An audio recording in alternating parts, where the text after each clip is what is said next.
Hello, everybody. Welcome to Crowdfunding Countdown. We're going to take a look at every single board game campaign, finishing up in the next week. But before we do, I have a sponsor for this week. Yes, I'm sorry to all those out there who wish I wasn't getting paid for this. I deeply want to apologize, but we are being sponsored by this little fun friggin' thing. It's called Pocket 2048, and it's like that little game, but honestly, it's really good colors on the screen. You shift them all around, and you combine them. You know where you're like combining a 2 into another 2, and then you combine more colors together, right? That's what this game essentially is. And let me tell you, I thought I was just going to be taking home a paycheck here. But this is surprisingly fun and surprisingly addictive and really good quality. So I can actually be like, hey, if you like that idea, and it's super small. There's my phone. You can tell it's my phone because it's got a picture of me on it. And then there's this little thing. It's like so small. I just figured out how to turn the volume off. You just double tap this little power button. And it also has a few other games too. You can play Minesweeper on it. That's Minesweeper. You gotta see how many mines are around. Although it's a little bit, you can see it's flashing and you're like, okay, those 2 spaces are safe to go into. And you can pick both of those things and do that. It's got this one, which is the Hurong puzzle. There we go. Now you can see the lights. That's what I'm seeing. I just had to get it closer. And it's got this, which is essentially Sudoku. But I prefer this one. This is my favorite one so far. And it's super addicting. And I'm very mad because I currently don't have the high score, and Renee has the high score. But if you're interested, I'll put a link to it in the description below. It's a very cute thing, charges with USB-C, and it's one of those things that it's fun just to pick up and do a couple rounds and then put down, especially if you don't want to get sucked into a game on your phone and then get into that mindless scrolling, but you do want to have a little fiddly thing that you want to do a game with. Actually pretty good. So yeah, way to go. Check it out, Pocket 2048, because that's the game you're trying to get to. 2048 is go 2 to 2 and 4 and 4, but it's just color based. Check that out. Thanks to them for sponsoring this episode of Crowdfunding Countdown. We love them. Also, it's been a minute since I've made one of these because I was away for the World Series of Board Gaming. That's why I'm wearing my little WSBG hat right now. So if you signed up for Patreon in that period of time, this is your delayed shout out. I also want to super thank you so much, Susan and Anne, for jumping on board, supporting the channel. I'm super grateful to anybody who does go that extra mile and is able to support the channel and is able to support me delving into the weeds week after week for episode 157 of all the Kickstarter and GameFound content that we could want. And so let's get into the week, starting off, not really, but kind of. We have Suros, the board game. Somebody in the comments asked me to check this out last week. And this, unfortunately, wasn't funded. That's probably why I missed it, because it was probably super low funding goal. I didn't expect that it would fund, and it didn't fund. So if it comes back, I will cover it. If it doesn't seem like it makes sense. It's a boss battler game, 1 to 3 players, where players will battle it out against a mutant boss in an arena-style map. And it was only USA shipping, so maybe that's why people didn't go for it. But it's 22 people. 22 people pledged to eventually pull the trigger. Unfortunately, I missed that, but I don't think. So yeah, I'm not going to look at it because we have too much more to do, but that's just a brief little glimpse at what they were putting forward. I like the art. The art does look neat. Battle in unique locations, kill mutants, gain resources, build new gear. Yeah, unfortunately didn't quite hit with crowdfunding sphere, but that's why you can always do it again. You have the updates. Just try doing it once more. I don't know. But let's move on to something that is less funded than that, but it is past its funding goal. Enlightened, the 5 elements of print and play card game, a strategic print and play card game based on the Wu Jing philosophy. Players vie to be the first to empty their hand. There's no trump suit. Instead, you'll harness the dynamic interplay of wood, fire, earth, metal, water, and heart. Fire melts metal and hearts. Oh, and hearts. Metal chops wood and also chops hearts. Water extinguishes hearts. Earth absorbs hearts. Okay. Play a single card, pairs, 3 of a kind, 5-card combination. So the Wuzing or Jing cycle applies only when comparing single cards with the same number. So it's just a 5-suited deck, essentially. But it'll make a little tuck box along with the print and play as well. So if you wanted, it's 3 pounds, 6 ounces, or 6 Canadian. And that finishes Wednesday, October 2nd at 1 p.m. Sure, seems fine. Get it if you want. Let's move along to a huge one this week. Heroes of Might and Magic 3, the board game, Stronghold, Conflux, and Cove expansions. This has raised almost $6 million Canadian.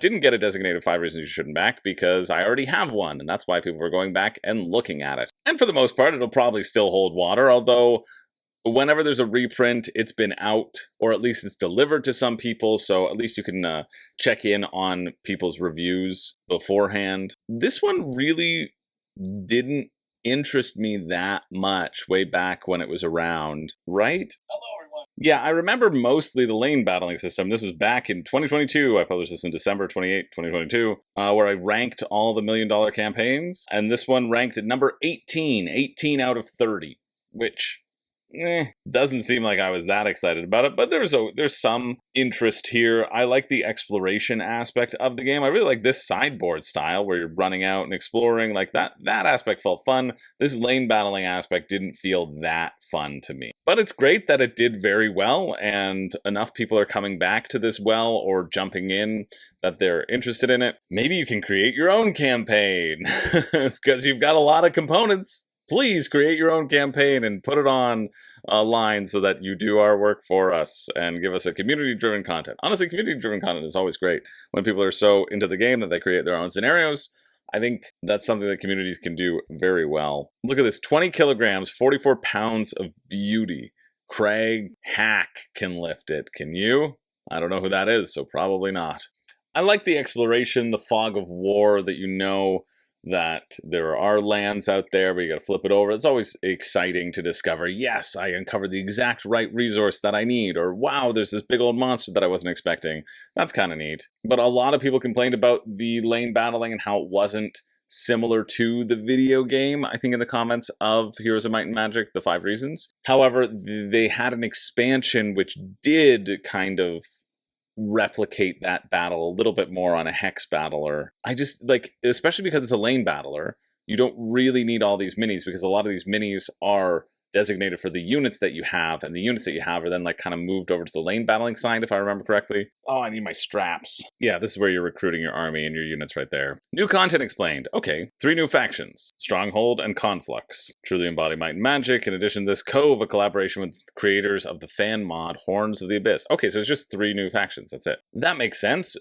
I kind of do like that it's only 3 new factions. I find, like, in these games, I find more factions to be more interesting anyway. Like, I will always gravitate towards that because I think, yes, it's going to be a completely different play style. I'm going to be the best person out there. But I also think the original game and the original Kickstarter felt bloated enough. And if they were going to add in a whole bunch of new game modes when they already have 4 of them, I think that might be a little excessive. And so it's great that they're just essentially using this as a reprint campaign with an additional carrot to get you to purchase, right? And you get some like artifact cards, ability cards, but most of these are just relating to your specific faction. And these all have a similar elements. 2 hero cards, double-sided, the same amount of units, the same amount of artifact cards, a town board, some more cubes, etc., etc. So the basic pledge is €89, which I wonder how much were you way back in the day? How much has this gone up? By €14. That feels pretty reasonable because I think you got the stretch goals anyway, and I think you got the tower anyway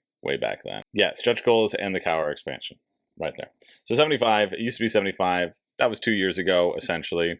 Not a bad uptick, honestly. Also showing you that that's the cost you will pay, right? If you wait for a reprint, if you're unsure about a game, if you feel like you're getting swept up in the hype, well, guess what? You can get it again. If it does well, they will likely do a reprint with something along these lines, right? And you can go in for it again with a €14 difference of testing your excitement. Did you think about it every day for 2 years, or did you forget about it until it came up now and you went, yes, I remember that. There was some sort of hype around it. Okay, I want it, right? It's just like, now we don't bat an eye when things cost us like $500, which I think is just wild. But now there's so much more content that you can actually watch to see if you like the game, now that you know what the game is. And I think that's never a bad thing. Like, I probably scrolled past the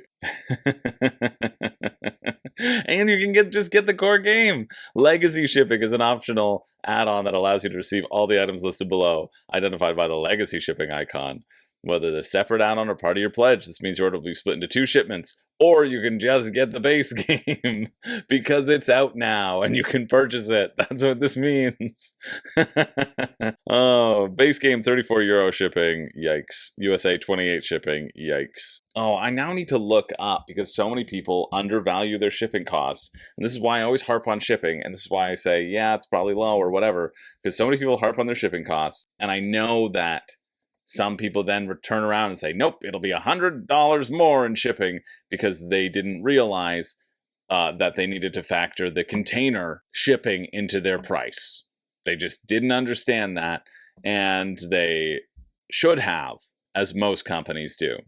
Surprisingly, these are people who generally use a $1 pre-pledge to take money from you.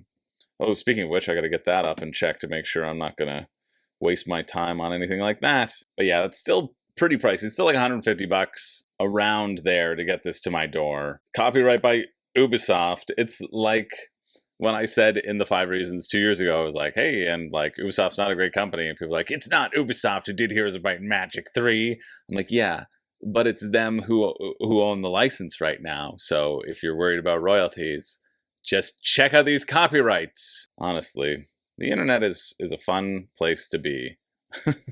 And there's just only so many times I can clap back, but it seems like I've clapped back twice in just this episode. Yeah, I think I've done enough coverage of this before. I think it looks okay.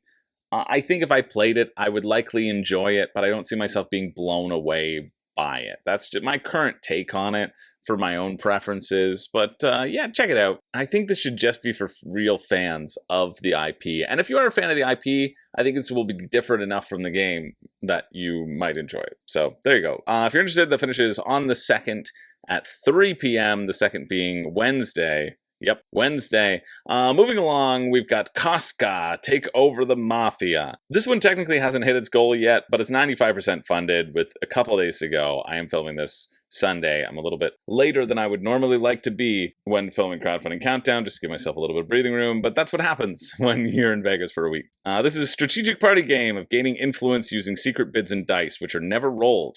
Over 7 rounds, you will secretly send your henchmen, your dice, to locations where they will gather resources in the form of money and guns. Then you will use combinations of the systems on your dice, of the symbols on your dice, to gain the favor of the mafiosos on offer. Okay. I like this pitch, so let's see. Well, that video was very fun, and I see a lot of things in there that have a good potential. They said party game, then they say 3 to 5.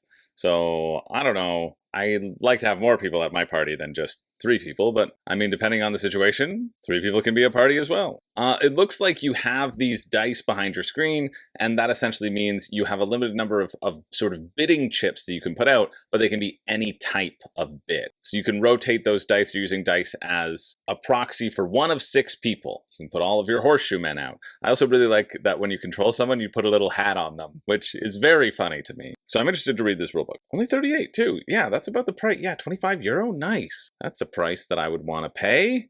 Only 1 pledge. Let's get it. Yeah, let's do it. I think this looks fun. I hope it looks good. Come on.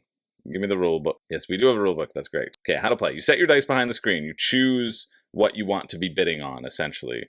Then you get resources from the city locations, pay money to get money, okay? Then you mark mafiosos with matching dice symbols because you're like, okay, I want to control this buddy. And you fight for the loyalty of mafiosos. So you can take a mafioso away from somebody else, right? This has the blue hat, and now 2 people are going for it. And then they have to bid their extra tokens, their extra guns that they've picked up to take out the mafioso. And you get an extra die when your mafioso works, because there's this little schedule across the land right here, which will provide you with an extra dice.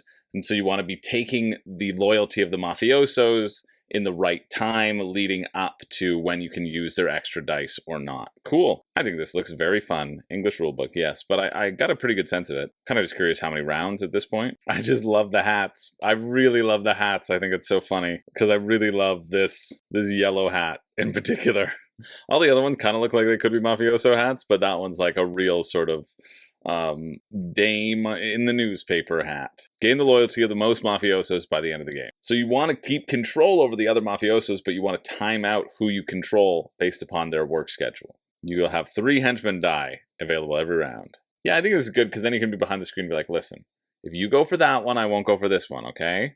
And then you reveal it and you're going for the other one. Cool. Cash can bribe in 2 different ways, but guns are better in a fight. Cool. A bunch of different spaces where you're going to be manipulating cash to manipulate hats and guns. Okay, and you can use the same dice to satisfy the conditions of multiple mafiosos. Interesting. Cool. Okay, so you don't have to choose. That's great. I thought you were going to have to choose between actions or getting henchmen, and it seems like you don't, which makes it even more exciting. Yeah, I think this looks great. I think this looks quite nice, really fun.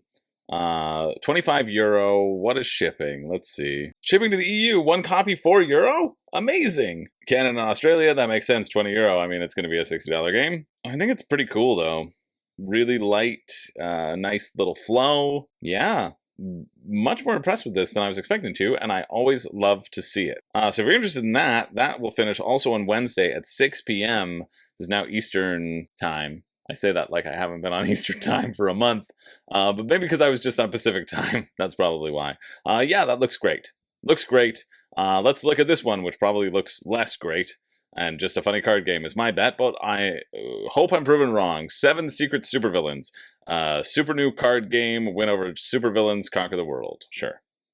Well, I was wrong about it being a funny card game. It's designed by somebody who runs the YouTube channel, The Commander's Quarters, which is producing Magic the Gathering content. They have like 300,000 subscribers, so close to my level. It's a turn-based deck builder and deck deconstructor card game. And there's over 5 million combinations. You know what doesn't matter? 5 million combinations when all of your cards do the same thing. I don't know if they do, but I'm just saying. I bet you won't have a rulebook either. The first player to 4 supervillains wins. You're going to deal out 7 supervillains. You draw 5 cards. You buy minion cards to power up your deck. That makes sense. Buy upgrades to supercharge your evil supercomputer, because that's who you are. I don't know what the upgrades do, so we'll love a rulebook on that. Win supervillains with your powerful minion cards. Why do you win them? I don't know, but there's a number at the bottom and there's a color associated with them, so that's probably how you do it. You're a supercomputer, and you get starting bots. And then you have the villain crew. Each unique villain crew comes with a supervillain, an upgrade, and 9 minion cards with reputations 1 through 9. The reputations are on the bottom there, okay. So you're trying to buy those cards so that you have the most of that number, I assume. Cool, so they all have a different type of ability. But yeah, you're essentially just swapping out what the supervillains are with these different expansions. Cool, all right, so AI art to make all the cards. So basically you just plugged in some text on the cards for the balancing and whatever. Doesn't have a rule book on the page. Just has a rough sketch. See this video, I guess, for a bit. Yeah, I mean, it seems fine. It seems like a standard deck builder. It's only $20, which is a good price, but there is no shipping information. Is there shipping? Oh yeah, it does have it in here. Okay, so at least they have how much it would cost you. So it'd be $30 to get to my door, 30 US, which is about 40 Canadian. For it looks like a standard deck builder, the core revolving around either playing your minions for their ability or attaching them to supervillains to try to win that supervillain, and that's where the deconstruction kind of comes in. Yeah, it looks fine. I'm not quite interested in it, but it seems like a fine head-to-head deck builder. I think there are other great deck builders out there as well. So if you're interested in that, that finishes Thursday, October 3rd at 9 a.m. Moving along to the Wyrmwood table. The world's most popular table is coming to all countries in the EU, UK, and Scandinavia. Is this the world's most popular table? I always thought that was BoardGameTables.com. Sorry, All Play. Or WSBG sponsor, Game Theory Tables. I've always thought Wyrmwoods were more expensive than most of the other ones. $7.21, so that's about the same, I guess. I don't think you ever really need to get a board game table off of Kickstarter. You know? I think the companies have established themselves, and they will sell to you via their website. I'm fairly certain. The Kickstarter is just one bulk place where they can manage a big group order and maybe then shut down production for a little bit, but you can probably get in the queue. Of course, I don't have a board game table. It doesn't fit in my place. I will probably never get one, but that's what I think. That's what I think is somebody on the internet with an opinion. So somebody out there who actually knows the answer, tell me. But I just, figured I'd highlight it because I always highlight board game tables in case people want them. But I don't, like, it's a table. It holds your games, keeps them from falling on the floor. What else do you want? Let's move on to Puerto Rico, the special edition, which has made $2.697 million US, $3.6 million Canadian. I've covered this in my 5 reasons you shouldn't back. What I am mostly interested in are the stretch goals and what has been added. Custom designed insert for an easy setup. Great. Although it's a work in progress and it's by Game Trace, so probably not. It's not by Game Trace. Okay, I must have misread that. I think they already had this, though. Didn't they already, so how is that a stretch goal? Because they already said that they were going to include that. Achievement cards and game variants for expansions. Oh, okay, so you just add in the achievement cards. So the same stretch goal that they started with. Alternative game board design, so nothing. There's the solo mode, which everybody knew was already there, and the wooden victory points. So nothing new's been added. Everything that you see is everything that you get. Which, to be fair, they said it at the beginning. They said, listen, don't be expecting much else. So this is pretty much it, and we're just going to do filler. I don't think it's worth it. The standard pledge is $80 Canadian. I don't think it's worth it especially that's like $100 Canadian, when I can just go out and get the same game, literally the same game that has these 4 expansions. You're just missing the achievement cards, and you can pay 50% of the price, and you can get it right now. I don't know why this exists. Just people want plastic that will it's not going to improve the experience for me. Although, to be fair, I was just playing Gnome Hollow with the wooden bits, and they were very, very nice. So I can see, I understand the appeal of deluxifications, but it's not ever something that, I need. And I also think when you're so down the deluxification rabbit hole, I think you need to consider yourself, are you an omni gamer or are you not? I think that's an important distinction. Like me, I'm an omni gamer. I play a bunch of games on my shelf 5 times, and that's it for 5 years, right? If you have a collection of 365 games and you play one a day for a year, you're going to play a game in your collection. Hey, buddy, you want to cuddle? Right, my buddy boy.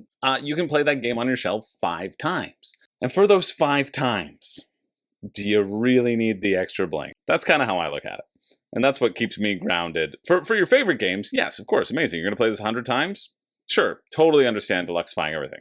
But you got to hit 100 times. Don't just take me out of context saying totally understand deluxifying everything. I know who you are. I know you're already getting your phone out to comment or text me. But if you're interested in this will finish on Thursday at 2 p.m.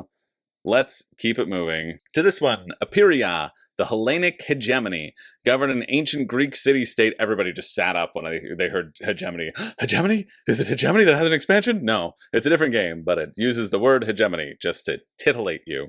Govern an ancient Greek city-state, maneuvering through diplomacy, trade, and warfare to outshine rivals and achieve ultimate dominance. Okay, €49.75. It's an elegant strategy board game for 1 to 4 players. That plays in 45 to 60 minutes. Okay. There are 3 scenarios that you go through. You want to complete those scenarios before anybody else. It's asymmetric and versatile game filled with historical references. They use a YouTuber called Question d'Histoire who has 600,000. Take that, Commander. Tech. Again, almost at my level. Yeah, the scenarios aren't mandatory, but they do give you advantages. You're going to flip over a scenario. It tells you kind of how to work in that round. Then planning phase, you can do 2 actions. You can add a building to your city. You can assemble your army. You can increase your prestige. And then you move your influential figures on the map to non-played cities to gain their military support, to territories to subjugate them, or to empires to gain their commercial favor. Production phase, resolve the negotiations and potential conflicts of your influential figures with dice, and receive their resources. Continue the rounds until the end of the 3rd act. And then you have the final confrontation. Place your military tokens to win as many fronts as possible. The player with the most victories wins the game. So it's all about creating that military then, all in service of getting more military troops. spreading out to get more money to funnel into the military, putting buildings to funnel into the military so that you can win this final confrontation. In the first half, players focus on developing their cities, making efficient choices, and utilizing gameplay mechanics to their advantage. As the game progresses into the third act, the pace dramatically shifts, transporting into a race for armament. Players must pivot their strategies, focus on preparing for the inevitable confrontations, and optimizing their war economy. Read the rulebook, yeah, sure. Everybody has an influential figure, gives you a little bit of an asymmetric ability as well. Oh, come on. All scenario rewards are military tokens, so that just kind of goes towards your ultimate goal of being militarily dominant. Those are words. Yeah, objective of the game is to win the great battle. Okay, so it's all just about producing these 3 different types of resources, and then, again, producing those army tokens, and you get those through accessing and controlling different spots on the board. So kind of a standard area control. There's a bit of that randomness where if you go to a specific empire and you want something from them, you still always have to roll a dice. When you're there doesn't seem like there's really any way to mitigate that dice. If 2 influential figures are on the empire, each player must roll their die due to negotiate with the empire. In this case, the success chances of the die roll are reduced by 2 for each player. Okay, so more people can be on the spot. Then it provides some potential of working with people. I don't know, this feels like a 4-player game because you want it all to work out, and you want that interaction to exist. Shipping to France is €5, that's nice. EU to US, €7, and €10 rest of the world. That doesn't feel realistic. But maybe it's baked into the cost of the game. Hopefully it is. It doesn't really turn my crank. Like, it's just kind of a medium area control game. I'm not sure if I don't mind dice rolling to have the outcome. Like, dice rolling is fun, but it feels like it is sort of putting itself forward to be the super tactical one. And you have to know that, like, oh, you might get something to happen, or you might not, depending on a roll of the dice. I prefer when there is a little bit of dice mitigation by just like adding people. And so with the 2 influencers that you pick up down the line, maybe. I don't know. It seems kind of just okay to me. That finishes Thursday, October 3rd at 2 p.m. Let's keep on moving to Root, the role-playing game. Ruins and Rolls. Root, the role-playing game, returns with a new supplement, Ruins and Expeditions, and new faction inclusion dice from FanRoll. Well, I didn't even know that the role-playing game was out yet. But it's returning. Apparently it's returning. If you love the world of Root and you want to do that in a role-playing setting, now you can. 2019 it came out, according to this video. Oh, look at that. Oh my gosh. This is the all-new physical bundle that you're not even getting anything that is the Root board game. It's just all RPG stuff. $300 worth of Root RPG. Look at that. Cool. I mean, you can get the new PDFs for $15, which feels pretty reasonable. The Ruins and Expeditions adds a bunch of weapon skill moves, reputation moves, drives, nature equipment tags. Sure. Just a bunch of stuff that you can do in a pretty fun world. And if you want custom dice for your RPGing, well, you can check them out too with all of your favorite Root characters. I like Root. I'm not obsessed with Root, but I think Root is definitely fun. I do not have time in my life to play RPGs anymore, unfortunately. But if you do, check it out. The finish is Thursday, October 3rd at 7 p.m. We're moving on to, I'm excited about this, Hunted North Pole 2nd Edition. I'm excited because it's the solo game of the month from Gabe Barrett. And honestly, all of these solo games have looked good. And I like Christmas-themed games, so let's see if this is any good. Cool, okay, I know what this system is. This is the Hunted system, which is the same as like the Kobayashi Tower. This one, Hunted Kobayashi Tower, as you kind of go through a deck of cards. Tato and Artie are upset that Santa's been kidnapped, and rightfully so, that they are. Basically, you have to make your way through this deck, choosing to push your luck forward or not, and then you'll roll some dice once you have drawn cards from the Hunted deck. You draw cards from the Hunted deck, you use cards in the row to explore locations and find equipment, lose time to hide and clear the row if you don't like it, or push your luck, but if you make too much noise, they will find you, the toy soldiers. There's more dice mitigation in this, updated maps with new choices. Okay, as you go around this little map decision right here. Doesn't seem like that many choices, but, you know, at least it's updated. D4s that roll better, higher card quality, new box. And again, the price for these are always really nice, and the shipping is always really nice on this as well. It's $24 US. I thought the Kobayashi one looked pretty fun. even though I'm not really a solo gamer. And this is following the same system as you go through trying to salvage weapons and pushing your luck, seeing what you're going to draw. Yeah, you either draw the top card from the hunted deck and place it face up in the row so that it gives you icons and symbols that you can use, or you hide to clear everything out. But if you draw a villain, then you have to fight the villain and your health are going to get hit. And if you lose all your health, you lose. And Santa dies. Santa just straight up dies. Yeah. So the stakes are real. But for 29 bucks, you can get a little dice rolling game as you go through a deck. Sure, if you like 20 strong style games, that's what this kind of feels like to me. So check it out. That finishes on the 4th at 12 a.m. So basically Thursday at midnight. All right, next up, just quickly, we've got Rome Must Fall, a roll and write game, a solo roll and write game about defending the Roman Empire against the barbarians' horde. The barbarians' hordes. The barbarian hordes? The barbarians' hordes. Those barbarous horns. Now you can honestly say that you think about the Roman Empire every day if you're playing this every day. In Rome Must Fall, every roll of the dice determines the fate of your empire.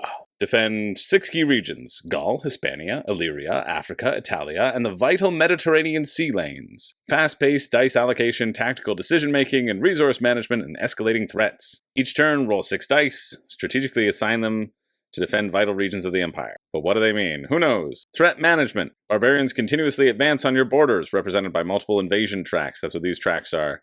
Each tracker is a timeline with escalating danger, forcing you to prioritize where you deploy your defenses, like a nice big tower defense game. Utilize powerful Roman abilities to modify your dice rolls and improve your chances of defense. Rolls of 6 unlock Roman glory actions.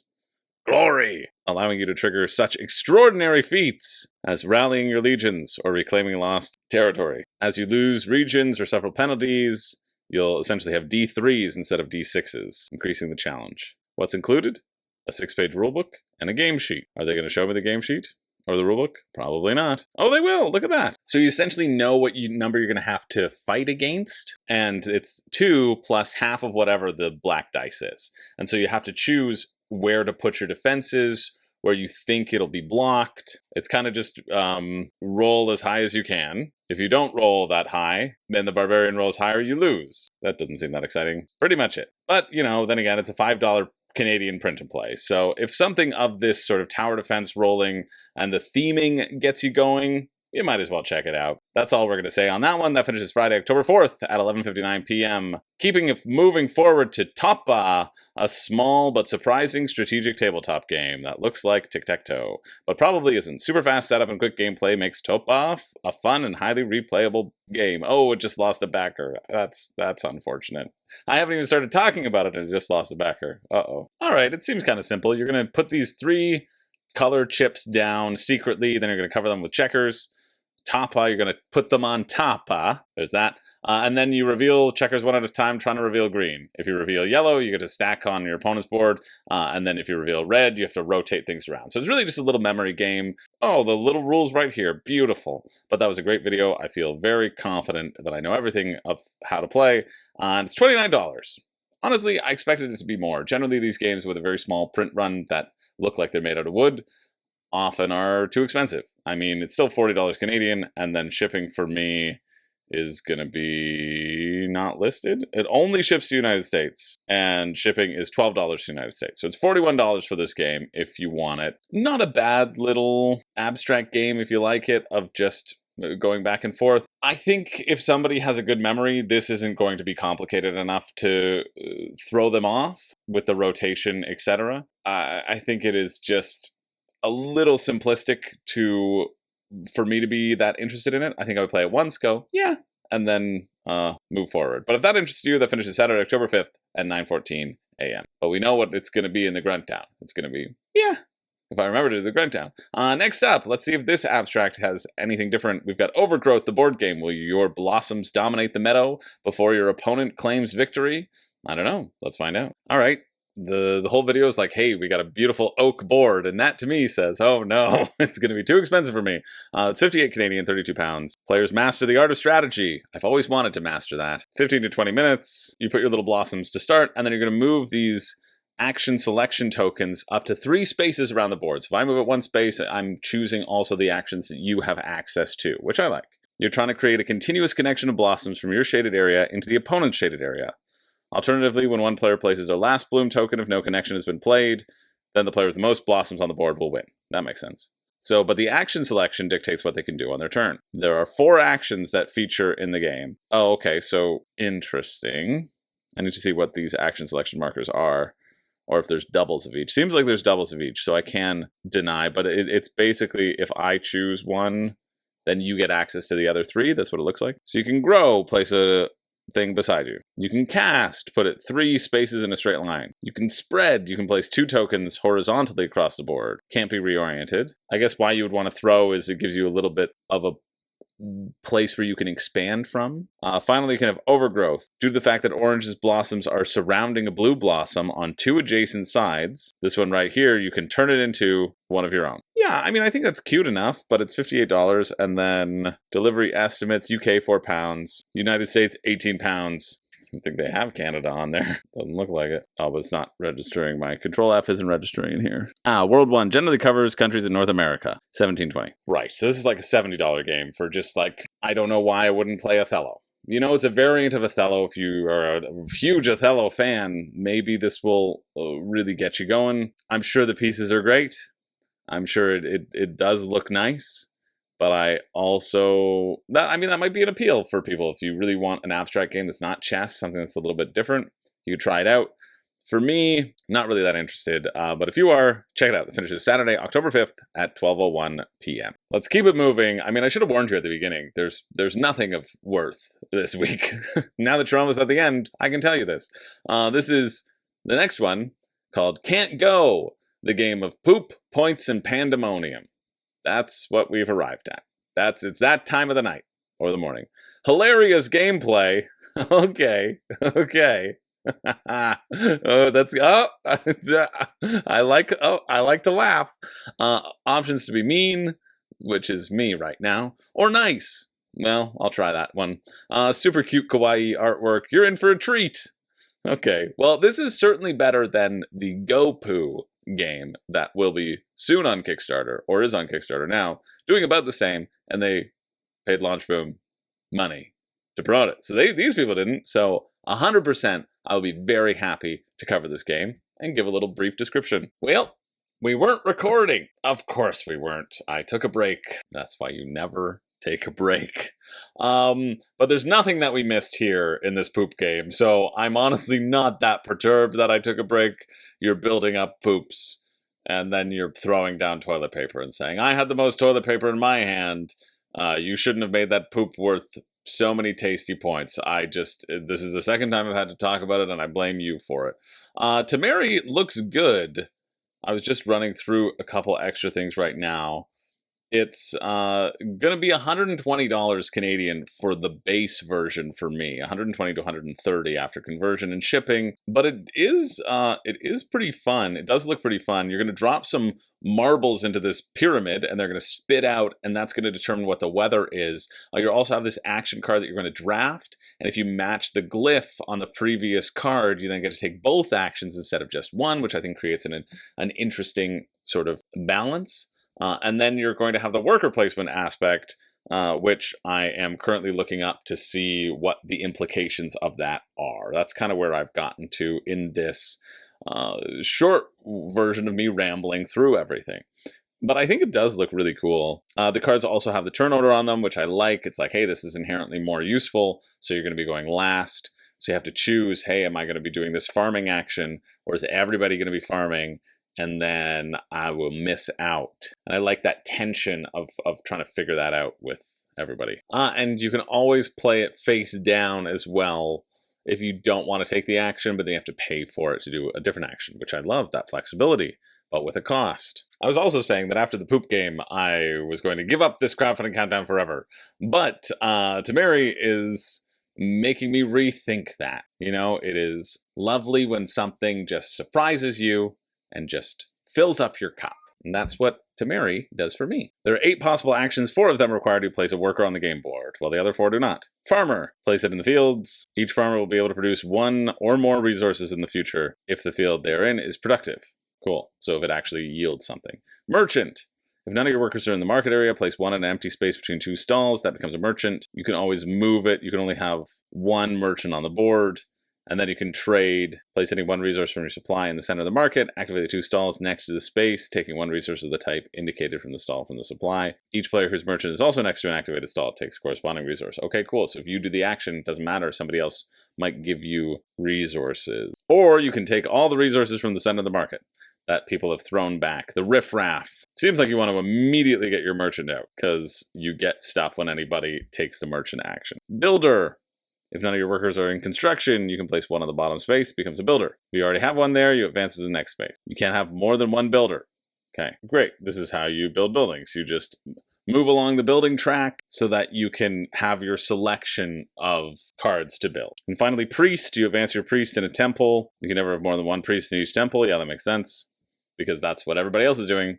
So a few tracks. So the builders will be able to buy you cards, but you are sort of slowed down by that. The merchant is always there picking up resources, but you have to give resources back. Farmers are going to yield resources, and priests are going to give you various effects depending upon what temple track they're on. Cool, so these are all producing stuff based upon the number of spheres. You want to reduce the spheres. Then you have the Sphinx action, pay a fruit, activate your Sphinxes in the avenue with all their effects. You place 1, it's a cascading action. So there's a lot of just like cascading actions that you can do, but there's 8 of them to make it like you have 8 things to focus on in true modern Eurogame fashion. The cards manipulate when you take away weather spheres, which might screw somebody's plans up. Or you can just keep resources for points.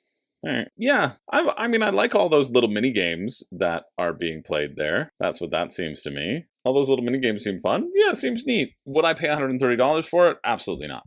But would I play it and enjoy it? Absolutely. So take that for what you will, but that will finish on the 8th of October. That should be next Tuesday at 12:30 p.m. Moving along, we have Imperial Stars 2 Legacy Edition by Chris Taylor. Players compete in a deluxeification of the epic Chris Taylor 4X space combat game. Includes all expansions, 2 players, under 2 hours. Let's see if it'll take me under 2 hours to read the rulebook. I don't think this is for me. I mean, I would cut it, but I'm going to include it in case somebody here is really excited about 4X games with little chits on them. This is not my style of game whatsoever. It's $95 plus shipping. It'd be $150 for this epic 4X game. 2 human empires in the far-flung future engage in exploration, colonization, and combat to take control of limited resources in order to score victory points. But it's in space, so we're okay with the colonization because it's in space. And we don't care about those aliens. I do love that there is a rulebook here, though, available for players to check out. I just know that I'm not going to be able to do it justice right now. And you better be in the US to get this, because it's $15 shipping in the US. And the rest of the world, $70. So like, listen, we're happy to send it to you, but it's going to be heavy. And then we're going to send it by post office. So for sure, $70 is very accurate, but I just know that I cannot tackle this right now. If you like 4X epic war games, this feels very war game-esque, especially with these chits and counters, as you put out all different troops with different movement and attack patterns. 100% go for it, check it out. That'll also finish Tuesday, October 8th at 4:30 p.m., but it is not something that, I mean, I was going to cut it. So that's all you get from it, because I was going to cut it and just pretend I didn't see it.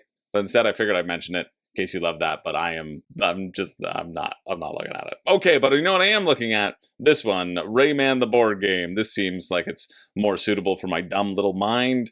Become a legend in the Glade of Dreams. Pick your hero, dodge obstacles, and save the teensies in an epic adventure for 1 to 4 players. Raise $300,000 Canadian. Hey, it's out of Montreal. So let's see what this one's all about. I never played Rayman, but I did see the movie with Dustin Hoffman. Yeah, that seems kind of cute enough. It's by the designer of Earth, which, that's pretty neat. But this is a racing game where you want to do 1 lap, gather 3 teensies, and make it to the end. Seems also pretty simple as well. Oh, double-sided maps. Nice. That's great. Because it seemed like there was only going to be 2, but now there's 4, and you can mix them and match them. And that's important because the map is the racetrack. You're going to have to jump up to different levels, glide across holes, or else you'll fall in them, and choose the cards wisely that will let you do that. Although, now that I think about it, I mean, like, these minis look really fun if you're a Rayman fan. But now that I think about it, at least from what I've seen, I'm not quite sure where any of the challenges. I guess the whole challenge is anticipating what your opponents are going to be doing as well, how far they are going to move. But if you're just choosing the cards and smashing them together, I'm not quite sure. That is why we like to go to the how to play and the rulebook. Top value of the left card determines initiative order, okay. Use the actions of both of your cards to move, jump, slap, or glide across platforms. Yep. Use the slap action to free teensies. You have to rescue 3 of them before finishing the race. Win the race. Use your best strategies to be the first to complete the level, experience various modes to spice up the game. Yeah, I'm just wondering, like, is there anything else? You know, because if we all have the same cards, and we're all just gonna move 10 at the same time, I'm not quite sure where any of the strategy or decision-making space comes from. But that's why we look.